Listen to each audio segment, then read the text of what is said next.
அபிஷேக தேவன். திருப்பாடல் 23:5. என்னுடைய எதிரிகளின் கண்முன்னே எனக்கொரு விருந்தினை ஏற்பாடு செய்கின்றேன். என் தலையில் நறுமண தைலம் பூசுவதில் எனது பாத்திரம் நிரம்பி வழிகின்றது. அபிஷேக தேவன், என் பாத்திரம் நிரம்பி வழிகிறது. அபிஷேக தேவனே, அபிஷேக தைலமே, அபிஷேகம் செய்கிறவரே, ராஜரீக அபிஷேகத்தை மாந்தர் மீது ஊட்டுகிறவரே, இந்த நாட்களில் சகல மக்கள் மீதும் இறங்கி கொண்டிருக்கிறீரே, உமக்கு நன்றி, உமக்கு துதி செலுத்துகிறோம். கிறிஸ்துவானவரே, நீர் யாரையெல்லாம் அபிஷேகத்தால் தொடுகிறீரோ அவர்கள் விடுதலை பெறுவார்கள். அபிஷேகத்தால் யார் மேல் இறங்குகிறீரோ அவர்கள் பரிசுத்தத்தை பெறுவார்கள், வல்லமை பெறுவார்கள். வல்லமை பெற்ற மனிதர்கள் அனைவரும் அபிஷேகத்தில் நிரம்பினவர்களாக இருக்கிறார்கள். இப்பொழுது அதே வல்லமை இறங்கட்டும், அதே அபிஷேகம் இறங்கட்டும். அந்த அபிஷேகம் எங்களை இயக்கட்டும், ஆளுகை செய்யட்டும். ஒவ்வொரு மனிதனையும், இந்த ஜெபத்தில் கலந்து கொள்ளுகிற ஒவ்வொரு மக்களையும் ஆட்கொள்ளட்டும்.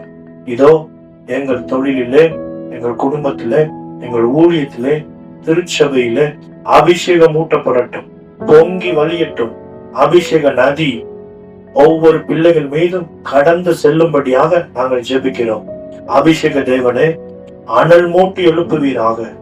ஒவ்வொரு பாத்திரங்களும் நிரம்பி வழிகிற பாத்திரமாக மாற்றுவீராக. இந்த அபிஷேகம் நுகத்தடிகளை முறிக்கட்டும், கட்டுகள் உடைக்கப்படட்டும், பிசாசின் சங்கிலிகள் அறுபடட்டும். அபிஷேக வல்லமை, ஆவியின் வல்லமை, அக்கினி வல்லமை இப்பொழுது என் பிள்ளைகள் மீது இறங்குவதாக. இதை கேட்டுக்கொண்டிருக்கிற ஒவ்வொரு பிள்ளைகள் மீதும் உங்களுடைய அபிஷேக நதி பாயட்டும். இன்னைக்கு ஆராதித்துக் கொண்டிருக்கிற பிள்ளைகள் மீது உங்களுடைய அபிஷேகம் கடந்து வரட்டும். இதை எங்கெல்லாம் இந்த சத்தம் கேட்கிறதோ அந்த வீடுகளுக்குள், அந்த அறைகளுக்குள், படுக்கை அறைகளுக்குள் தேவனுடைய அபிஷேகம் கடந்து செல்லட்டும், பரிசுத்தம் உண்டாகட்டும். நீரே அவ்வீட்டின் தலைவராய் மாறுவீராக. அபிஷேக நதியாக ஒவ்வொரு இடங்களுக்கும் பாய்வீராக. அந்த நதி எங்கெல்லாம் பாய்கிறதோ அங்கெல்லாம் ஆசீர்வாதம், அங்கெல்லாம் ஆரோக்கியம், அங்கெல்லாம் விடுதலை. ஆவியானவரே, இப்பொழுது நதியாக நீர் இறங்கி வருவீராக.